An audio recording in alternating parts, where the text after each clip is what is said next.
Muitas pessoas, depois de assistir alguns dos famosos filmes de Hollywood, saíram do cinema um pouco insatisfeitas, com a certeza que estavam lá apenas para ver as coisas explodirem, as coisas serem esmagadas, quebrarem e as pessoas morrerem. O que importa se a história é absolutamente uma merda? Por exemplo, você entra numa montanha-russa rápida esperando a elaboração poética de uma narrativa para complementar a experiência? Claro que não, cara. Você entra simplesmente para sentir a emoção e curtir o passeio. Algumas pessoas comparam esses filmes à montanha-russa. E por algumas pessoas, é claro que eu quero me incluir. Eu gosto de entretenimento irracional tanto quanto qualquer outra pessoa, mas raramente me identifico com os personagens. Eu quase nunca sinto impacto emocional que tenha certeza que o diretor esperava que eu sentisse e as outras pessoas também. De alguma forma, esses filmes que destroem metade do mundo começam a parecer um pouco exagerados e meio sem graça atualmente. Como se as apostas fossem tão altas que a mente humana não pudesse mais se identificar com elas. Mas o que aconteceu com aquele filme de herói salvando uma pessoa e matando o dragão, uma coisa assim? Por esse motivo, eu não assisto mais filmes muito exagerados ou muito mentirosos. Eles simplesmente não parecem mais interessantes pra mim. É por isso que esse anime me intriga e me surpreende tanto. Um anime que tem todos os estereótipos negativos que você poderia atribuir a um filme ruim de Hollywood. Ou todos os filmes do Godzilla. Ou todos os programas de anime de TV também. Sim, esse anime tem de tudo. Uma narrativa simples, luta de monstros a cada episódio, destruição total do mundo, um final perfeitamente previsível a cada episódio e uma premissa ridícula de um personagem com uma história ridícula. Nada faz sentido e todo o anime parece ser feito com pouco esforço, com apenas em mente a cena final de luta em cada episódio. Mas de alguma forma esse anime é realmente incrível. Claro que eu tô falando dos 7 pecados capitais. Não, eu tô brincando. Claro que eu tô falando de One Punch Man.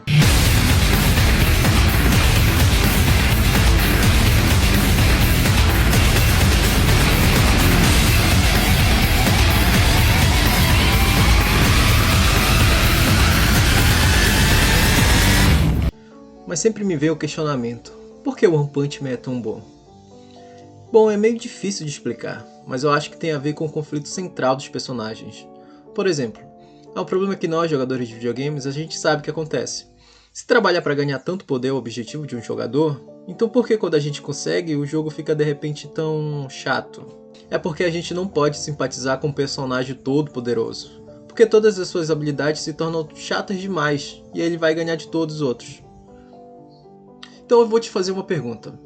Por que você acha tão legal assistir um jogo de futebol entre duas equipes que estão empatadas, mas não é divertido assistir um atleta de alto nível jogar como uma criança? Nada que eu nunca tenha visto, né? Isso acontece muito. Bom, One Punch Man tem esse problema. Mas será mesmo um problema? É um problema na narrativa típica. Mas por que funciona tão bem nesse anime? Ser todo poderoso que a vida se torna monótona. Na verdade, é a questão central que o criador decidiu usar. Foi mais ou menos quando eu cheguei no final de um jogo do Deus da Guerra, eu acho. Nada depois do final se tornou tão desafiador, porque o personagem já estava extremamente forte. Então, nada seria legal depois disso. Uma coisa também que é bem parecida é quando alguém trabalha o dia inteiro em uma mesa de escritório. Eles são tão bons no que fazem porque passam anos nas escolas para aprender suas habilidades, muitas vezes também em estágios, seguindo assim instruções de vários chefes que fazem suas habilidades de trabalhos excederem o nível de produção que é esperado pela sua posição. Bom, você não faz nada além disso por menos de 8 horas por dia, 5 dias por semana, pelos próximos 40 anos. Mas por que o que antes parecia legal, agora se torna chato e sem perspectivas e sem recompensas? Por que acontece isso? Isso acontece porque você não está mais trabalhando para evoluir. Você está apenas mantendo sua mente ocupada para um futuro próximo. Então foi aí que o One, o criador de One Punch Man, se encontrava há muito tempo. Ele queria escapar da mesmice da vida no escritório. Mas também aí tem um problema. Uma coisa que torna o One Punch Man diferente de todos os outros super-heróis que eu já ouvi falar é que a sua única fraqueza, se é que eu posso chamar assim, né? Ele está entediado por ser tão forte. Ele trabalhou duro, ganhou suas habilidades, que agora até isso se tornou chato, porque ele ganha todas as vezes, sem esforços e sem riscos. Mas o que é engraçado é que de alguma forma assistir esse anime ainda é extremamente gratificante. Como o anime pode fazer isso? 2 palavras: subversão de expectativa. Na verdade são 3. Você já deve ter ouvido em filmes, músicas e efeitos sonoros assustadores que tem a certeza que vai acontecer alguma cagada com o personagem. You're dead. Yeah, you got me, kid. Mas acaba sendo enganado.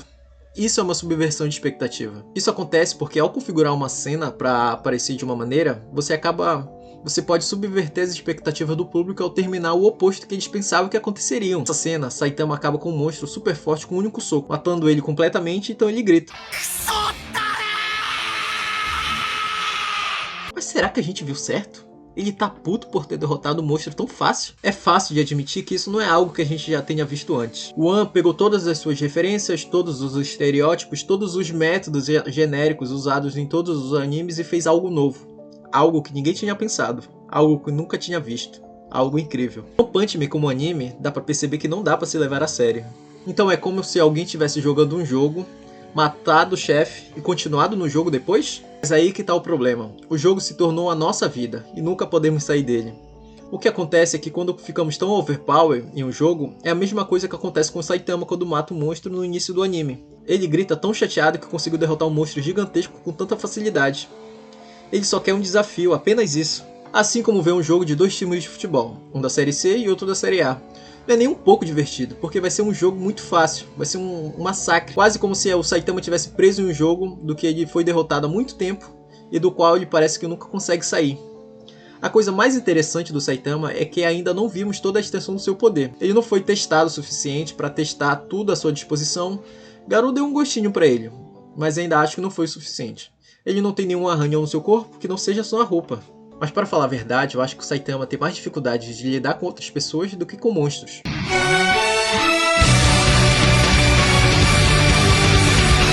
Eu me tornei o herói com o qual eu sonhava, mas nada era como imaginava. Por que me sinto tão vazio por dentro? Me tornei forte demais. Sempre sonhei em ser um super-herói. Agora me tornei invencível. Ter uma força esmagadora é muito chato. Esse é o problema para os jogos de PS e Xbox, porque foi transferido para One Punch Man como um conflito central do anime. Ele já venceu o jogo há muito tempo, agora ele está apenas vivendo a sua vida como um homem carregado de força que pode destruir qualquer um. E isso para ele parece ser muito chato, mas o que realmente estamos assistindo nesse anime é um homem chegando a um acordo consigo mesmo e sua situação de vida. Ele está tentando lidar com a sua nova realidade, e isso torna o anime absolutamente engraçado. De alguma forma ele consegue se conectar com o público em um nível pessoal, porque a gente sabe como é perder um interesse em algo que amamos. Sabemos como é ter boas intenções passando despercebidas, podemos ver o potencial em nós mesmos, mas muitas vezes as pessoas ao nosso redor não conseguem enxergar. Sabemos como é, às vezes, ser a única pessoa no mundo que acredita em nós mesmos. A gente sabe. Mas afinal, como Saitama ficou tão forte? Ele trabalhou duro para isso, fez centenas de flexões, centenas de abdominais, corria todos os dias e depois de um tempo ele notou duas coisas.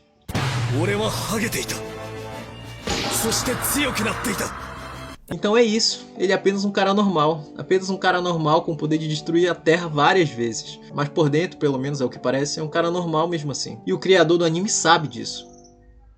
Ele não é um artista muito talentoso, ele acreditou em si mesmo e viu sua criação se transformar disso para isso. Atualmente One Punch Man é um dos maiores animes do mundo, mas agora se isso não está encorajando você a sair da sua cadeira e fazer o que você ama e acredita, mesmo quando os outros lhe dizem que não vai funcionar, eu não sei mais o que pode te encorajar, cara. A indústria de anime no Japão é extremamente difícil.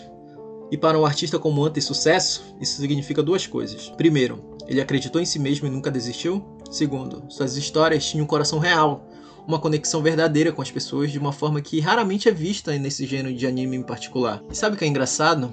Seu personagem me contagiou, mesmo quando eu vi ele matar um monstro 20 vezes maior que ele. Eu olho pro Saitama e vejo alguém como eu, não em habilidades ou algo assim, mas sim em força de vontade. E o que eu admiro no Saitama não são seus socos, é sua determinação diante ao conflito interno e da adversidade. Embora eu possa concluir que todos os gêneros de filmes de Hollywood, esse aspecto de One Punch Man é o que me faz passar de suportável para notável. É um show verdadeiramente único.